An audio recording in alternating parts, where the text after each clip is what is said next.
pagi, Bu. Gimana kabarnya hari ini? Alhamdulillah baik, Bu. Alhamdulillah baik semua ya. Oke, baik, sebelum mulai pembelajaran, alangkah baiknya kita berdoa terlebih dahulu kepada Rizka, selaku ketua kelas.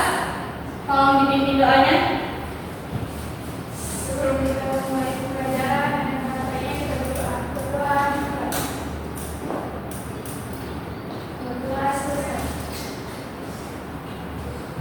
Oke, hari ini Ibu akan absen terlebih dahulu. Wulandari, hadir Bu. Rizka Fitriani, hadir Bu.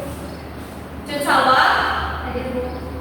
Romi, Nurul Salsa, hadir Bu.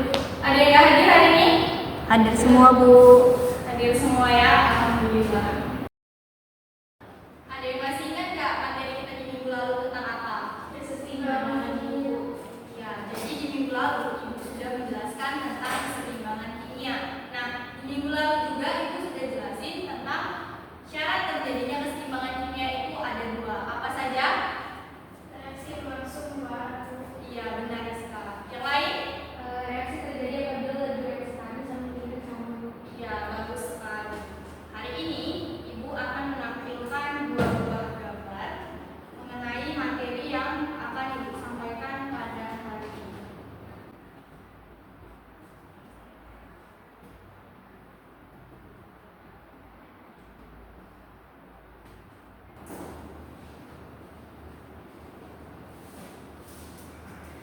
Boleh kita lihat bersama di depan ada dua buah gambar. Ada yang tahu gambar apa itu? Juga salah satu. Iya benar. Gambar di depan itu ada cuka dan sabun. Nah, cuka dan sabun ini biasanya kita temukan di mana dan kita gunakan untuk apa? Cuka biasanya ditemukan di warung dan digunakan untuk menyedap makanan. Iya, benar sekali Ulan. Kalau untuk sabun sendiri biasanya kita jumpai di mana dan kita gunakan untuk apa?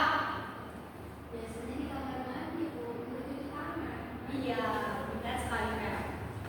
Nah, kalau untuk rasa cuka sendiri, ada yang tahu apa rasanya? Cuka itu asam, Bu. Iya, benar sekali Rizka. Cuka itu rasanya asam sehingga kita sering menggunakannya untuk tidak rasa, terutama pada saat kita makan bakso, seringkali kita nambahin cuka biar makin enak. Kalau untuk sabun sendiri, ada yang tahu rasa sabun itu apa? Sebenarnya belum pernah coba sih, betul. Kalau kita coba itu kayaknya rasa agak pahit. Iya, tepat sekali. Rasa dari sabun itu tadi pahit. Nah, rasa pahit ataupun rasa asam itu biasanya identik dengan materi apa? Ada yang tahu nggak? Asam basa, Bu. Iya, benar pula. Identik dengan materi asam basa. Nah, Vera, kenapa bisa dikatakan dia identik dengan materi asam dan basa? Karena Bu, materi asam itu identik rasanya dengan asam. Kalau dengan basa itu identik rasanya pahit, Bu. Iya, bagus sekali. Rasa asam ataupun rasa pahit-pahit sebenarnya tidak bisa kita jadikan acuan, bahan atau zat itu bisa dikatakan bersifat asam atau basa. Karena tidak semua yang rasanya asam dia bersifat asam dan tidak semua yang rasanya basa itu bersifat pahit. Contohnya seperti kopi. Kopi yang rasanya pahit tapi dia sifatnya asam. Kenapa kira-kira ya kopi yang rasanya pahit dia bersifat asam? Ada yang tahu? Nah, hari ini kita akan pelajari tentang teori asam dan basa. Kenapa sih kita harus mempelajari materi asam dan basa ini? Karena banyak hal di dalam kehidupan sehari-hari kita yang kita jumpai dia itu bersifat asam ataupun basa. Contohnya tadi seperti cuka dan sabun. Nah, dengan mempelajari asam basa ini kita jadi tahu zat yang mana aja yang termasuk asam dan zat yang mana aja yang termasuk basa. Dimana tujuan pembelajaran kita hari ini anak-anak itu mampu menjelaskan perkembangan teori asam dan basa beserta kelebihan dan kekurangannya, serta anak-anak itu semua bisa mengidentifikasi senyawa asam ataupun basa di dalam kehidupan sehari-hari. Oke, di minggu kemarin Ibu sudah ada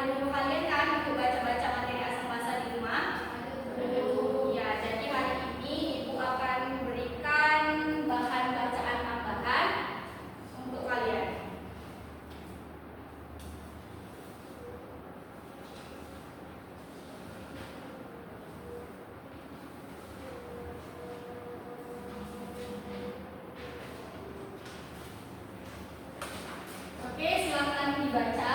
Ibu kasih waktu 5 menit ya untuk membacanya.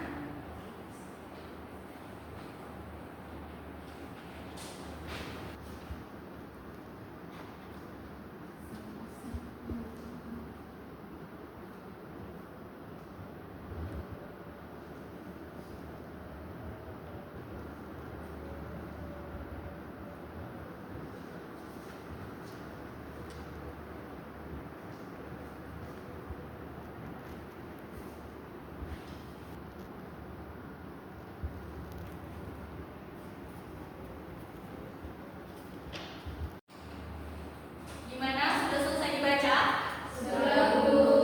Oke, kita akan mulai dari teori asam basa. Nah, tadi kan ada 3 teori asam basa. Coba ulangi teori yang pertama itu ada teori apa? Arrhenius, Bu. Iya, teori Arrhenius. Salwa, teori yang kedua? Iya. Nurul, teori yang ketiga? Iya, teori Lewis. Vera, menurut Arrhenius, apa yang dikatakan sebagai asam? Asam adalah zat yang menghasilkan hapus apabila dia dilarutkan dalam air. Iya, asam itu dia yang menghasilkan ion H+ jika dilarutkan di dalam air. Kalau basa, Mutiara, apa yang dikatakan si Arrhenius? Basa adalah zat yang menghasilkan ion pH- apabila dilarutkan dalam air. Iya, kita ambil contoh. Contohnya yaitu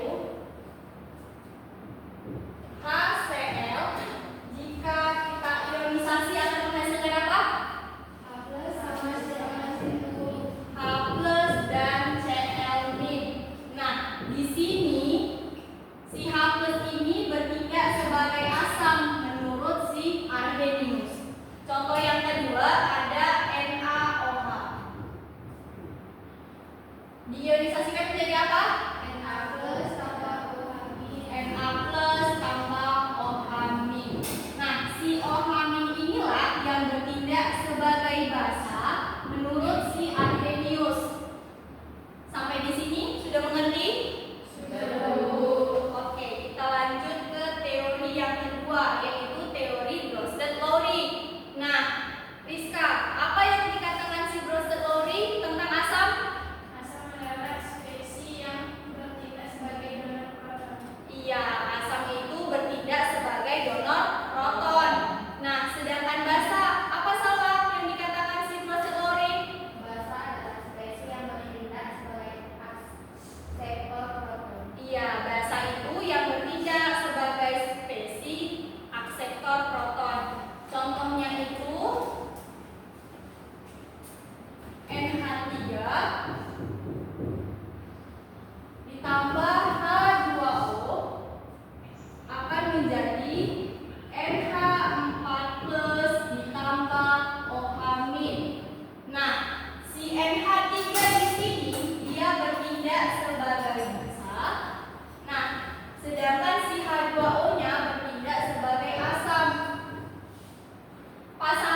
Kalau aseptor kan dia berarti menerima. Iya kan dia. Aseptor kan sendiri aseptor. Kalau asapnya itu kita mendonor, ngasih si H+. Kalau si basahnya itu kita nerima H+.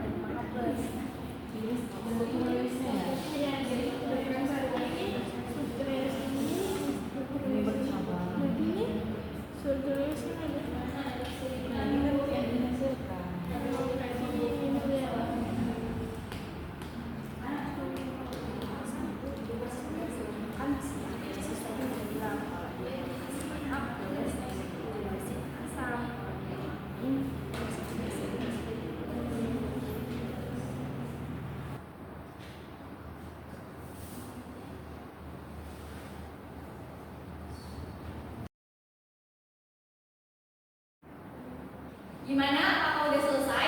Sudah, Bu. Sudah selesai semua ya. Baik, jadi nanti perwakilan tiap kelompok maju ke depan untuk men-sharekan jawabannya. Nah, untuk soal yang nomor 1, kelompok mana nih yang mau maju duluan? Saya Bu. Iya, Nurul. Silakan dijelaskan soal nomor 1. Nah, baik, saya akan menjelaskan soal nomor 1 dan saya dari kelompok 1.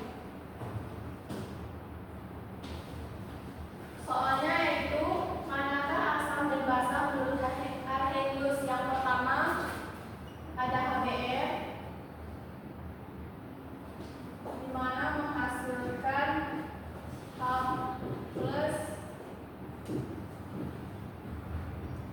Nah, di sini yang menjadi asam Arrheniusnya yaitu H, karena melepas H+. Yang kedua NH4OH menghasilkan NH4+. Nah, di sini yang menjadi basanya yaitu ini, karena dia melepas OH-. Apakah ada teman-teman ada yang ingin bertanya atau yang tidak paham? Ya, silakan. Baik, terima kasih kepada Nurul. Saya ingin bertanya, yang dari asamnya itu H+-nya atau si HBr-nya? Terus yang dari basanya OH-nya atau NH4OH? Terima kasih. Yang jadi asamnya H+, yang kalau di bahasa yang jadi basanya itu OH-. Baik, terima kasih. Gimana teman-teman yang lain atau ada jawaban yang lain? Sama? Benar nggak kira-kira jawaban yang Nurul? Benar, Bu. Jadi jawaban dari Nurul tadi sudah bagus ya, cuman ada sedikit keliru di mana sebenarnya yang bertindak sebagai asam itu si HBr-nya, bukan H+-nya. Kenapa? Karena HBr itu dia ditandai sebagai asam karena dia itu melepas ion H+. Sedangkan NH4OH itu dia yang bertindak sebagai basa. Kenapa? Karena dia melepas ion OH-. Sampai di sini ada yang kurang jelas, Vera? Udah, Bu. Oke. Terima kasih kepada Nurul karena sudah menjelaskan tentang teori Arrhenius. Boleh dong teman-teman beri aplaus untuk Nurul. Oke, Nurul akan kembali ke tempat. Nah, untuk teori yang kedua yaitu teori inverse teori, kelompok mana nih yang bersedia mau maju? Saya, Bu. Ya, Vera, silakan maju.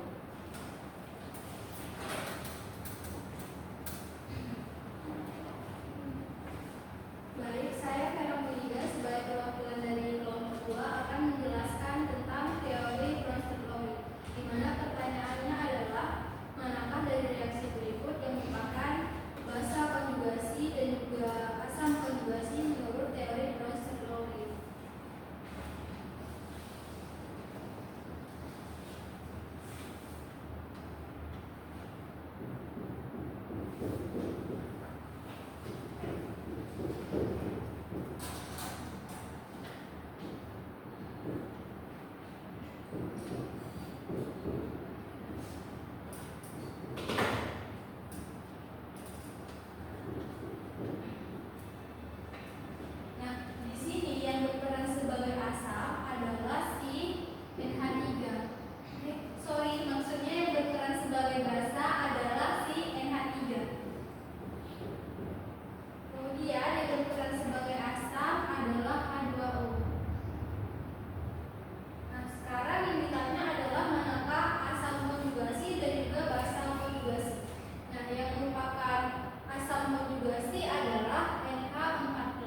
Lewis dari BCL.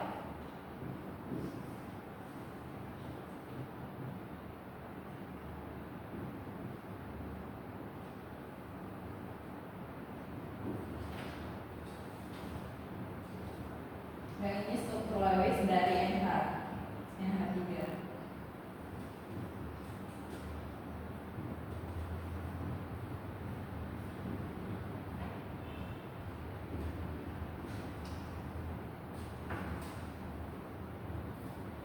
NH3 dikatakan asam karena adanya pelepasan elektron bebas, makanya dia dikatakan sebagai basa.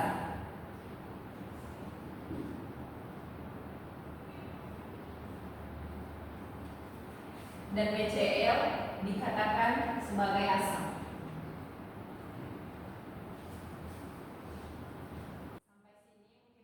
Sampai di sini mungkin ada teman-teman yang bertanya. Mana teman-teman lain? Ada yang ingin bertanya? Ada Bu. Sudah benar? Coba duluan. Ada Bu. Terima kasih kepada Ulan. Boleh beri aplaus kepada Ulan.